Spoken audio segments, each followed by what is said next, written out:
You see all kinds of fancy ironwork and ornamental work in an area like New Orleans. We did that. You see an area called Broadway in New York City. We built that. Down there on Trinity, we built that. The roads here in Delaware, we built that. The railroads, we built that. We built this country. You know, it doesn't on the internet now, and you see it for yourself. We built this country for free. There were no unions or wages, we were slaves, but we built this country.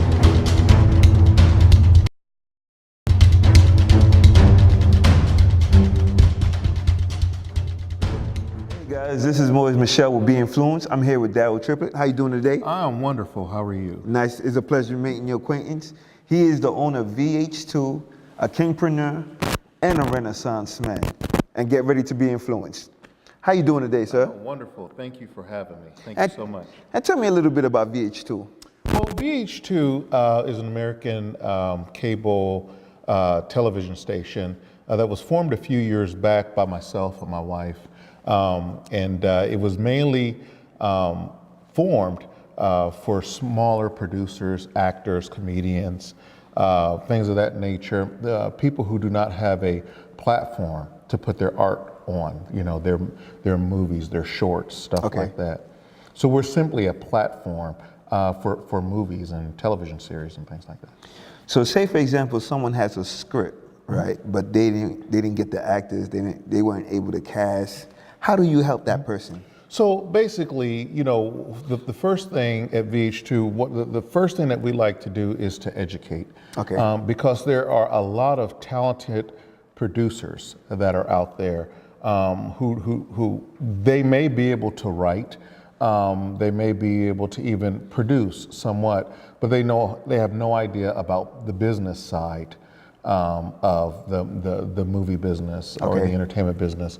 So that's one of the first things that we do. So one of the things is when we were forming VH2, we wanted it to be a one-stop shop, and we wanted it to be affordable for everyone.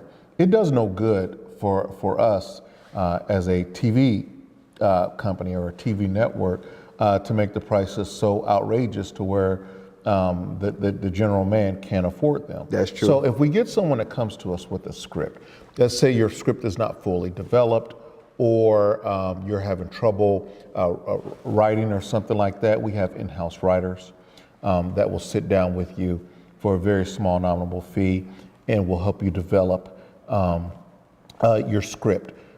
From there, once your script is developed and that it has teeth to it and that you can really sink to it and you're ready for the next phase of it, it goes over to the production side of the house.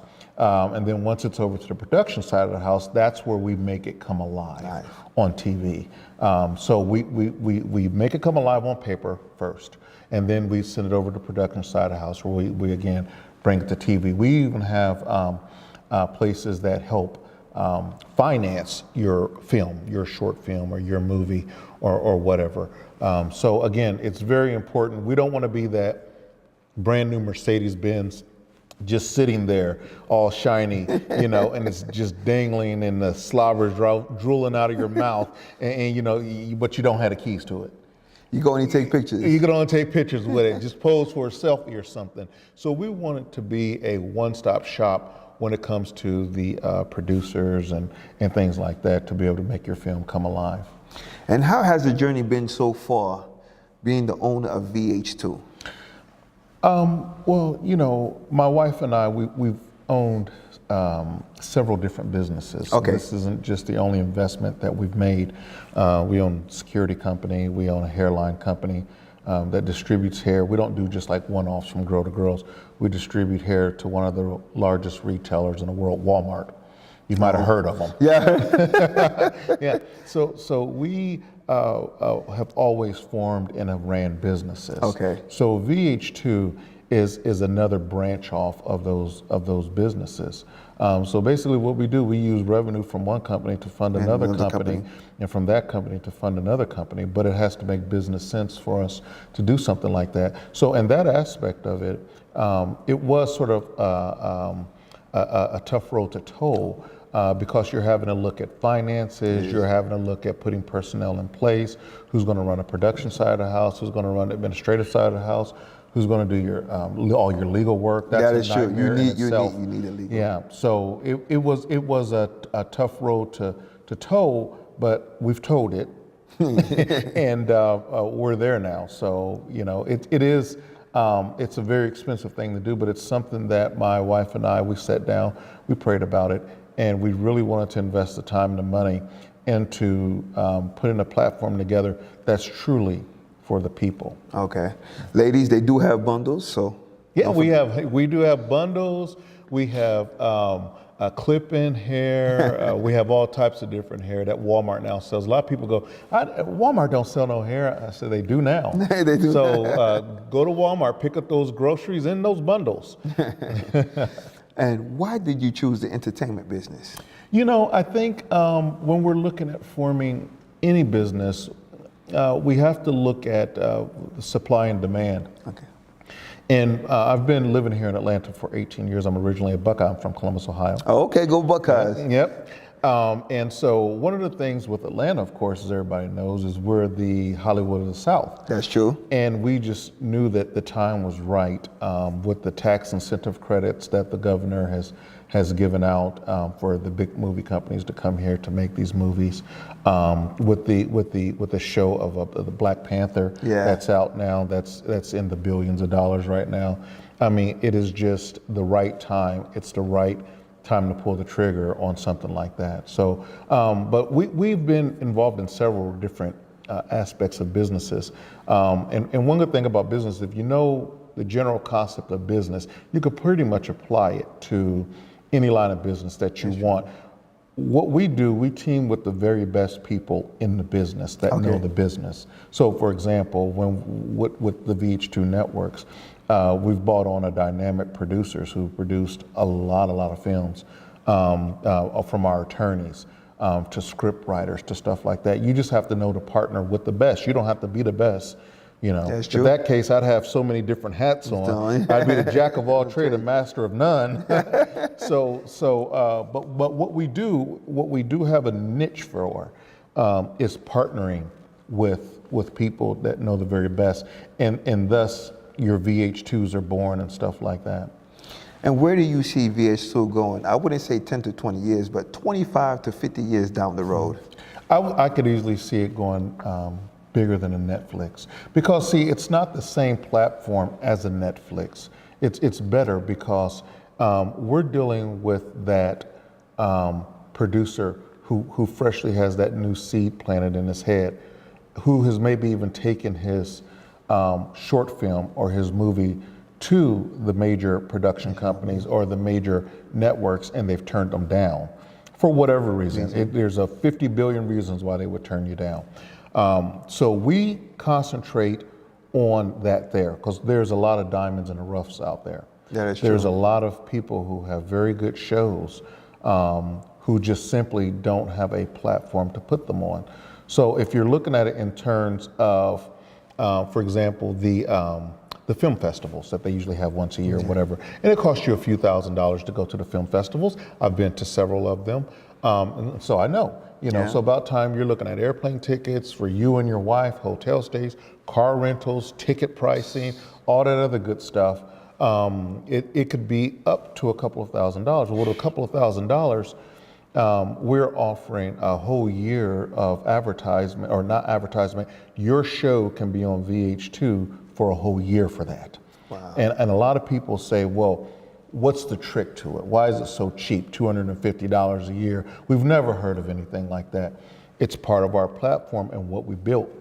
We knew that if we made it too expensive, that we would just simply be like everyone else. No, that is true. That is true. So we wanted to build a platform that is reasonably cost, that just about any producer could afford it, because our whole niche is being the vehicle to the world. All right. And then what we do, we take those back end numbers that you're doing, and then what we do is we go back and do a brokerage deal with networks and stuff like that. Once we got numbers, because everybody knows what big networks look for is numbers, Nielsen ratings, and stuff like that. So although we don't own any of your show, we may take a small percentage of the brokering deal on the back end, but 100% of your show stays yours. And that was very, very, very important to us. We don't want the liability of it. And more importantly, we're just not interested in owning shows that's not 100% VH2 owned right now. Oh, okay. So pretty much you helping the little man cut out the middleman, which would be the film festivals, and help in order to help them grow so you can get them to the... Well, I don't even look at it so much as cutting the film festivals out. I think they cut themselves out. Okay. Because it's a ridiculous amount of money that you have to pay in order to go there to be considered for that 1% that you may get your film picked up. That's true. You may not get your film, but more than likely you will not get your film picked up. It's less than 1% of a chance that you have of getting your film picked up at these film festivals, and they know this because of budgeting and everything else. So again, if you're not part of that lucky lotto winner, what do you do with your show? You may have the best show in the whole world. You may have spent $100,000 on your show. As a matter of fact, we had a gentleman that spent $250,000 on the show and wanted us to buy it. And he took it to the big networks and they of course turned them down. Wow. So that show is going to be coming to VH2 also. Okay. But one of the things that we simply told them, listen, it's not in our wheelhouse right now to buy television programming. All right. Our job, vehicle to the public. So what does that mean? That means your scripting, your editing, your filming, sound, all that other good stuff has got to be on point. So your show has to be a good show in order to get the numbers and the people behind it. We can put it out there, but what we can't do is make people watch it. That is true. Right? That is so true. Our job is to put it out there for the world to see it. Your job as that producer or that singer or comedian is to bring the thunder once you got the microphone in your hand. And with the film industry being very tough for black people in general, whether you're African American, Caribbean, regular African, I know it's very tough. And it's the Good Old Boy Network that runs it.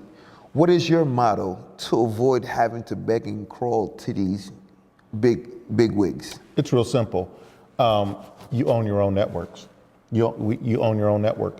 That way there is no begging, there is no crawling and graveling and all the other stuff.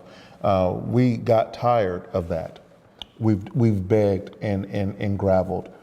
We have a reality show that's coming out now that was subsequently turned down by a big network. Wow. Because they want the stereotypical black family doing stereotypical black things.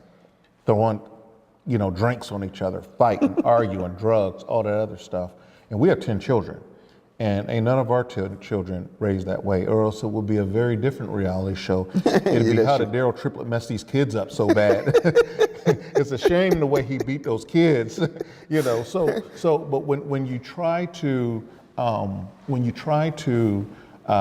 express that to the big networks and stuff like that, they may not find any flavor in that because they think that that's what people are really interested in seeing. True. And it is to a certain point, but there is a big population out there that is not interested in seeing that and really want to see drama, but in a positive light. Yes, that's true. We have several different businesses, 10 children. I mean, cop for 26 years. My wife was a victim of domestic violence before her old relationship. So you tell me, there's going to be plenty of drama. There is. But again, we got sick and tired of trying to convince people of that. So we bought our own network and we do our own thing.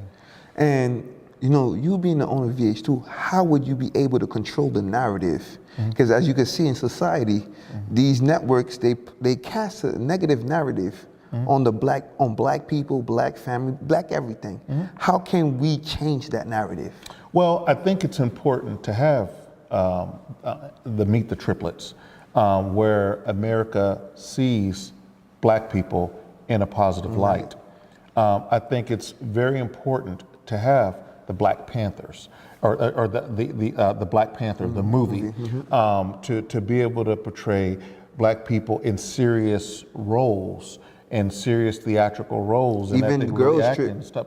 Girls Trip was pretty good. It goes on and on and on and on. And then, I think that once we have more and more of these films coming out, I mean, I think the persona will change about the stereotypical black man or woman or the black family in the household. So again, I think that everyone has to do their part on it. There is no gimmies in this game. So even there's no gimmies at VH2 Networks. So when you bring a show to us, that show has got to have substance to it. So don't bring me no half-edited show, poorly sounded show, poorly produced or put together a written show. First off, it's not going to make it on the air. And then secondly, even if it did make it on the air, you probably will not yield the results that you're thinking. And normally, if they bring an incomplete project, would you be able to put the finishing touches? Yeah, we would be able to put the finishing touches on there. Like I said, we have a whole department that does that, from script writing to production to everything. So, but it also depends on that individual's budget, whether we're able to get them financed, whether they come with their own financing and stuff like that. So, you know, we're not going to take any cell phone videos of people, you know, following their wives around the house and stuff like that, right? So, because that is still a reflection of VH2 Networks. That's true. So it has to be produced and engineered correctly. This is a serious business, and it is a business that is something that is, you know, it's far past its time to come. So we take it very seriously. Okay. And about our network and about the shows that are on our network.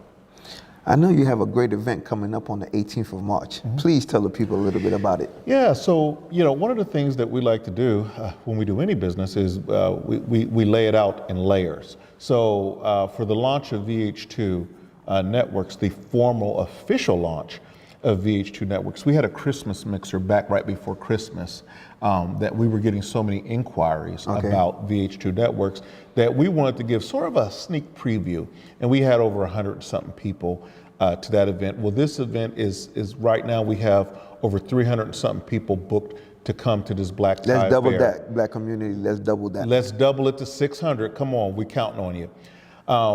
It's March the 18th, which is a Sunday. It is a black tie event.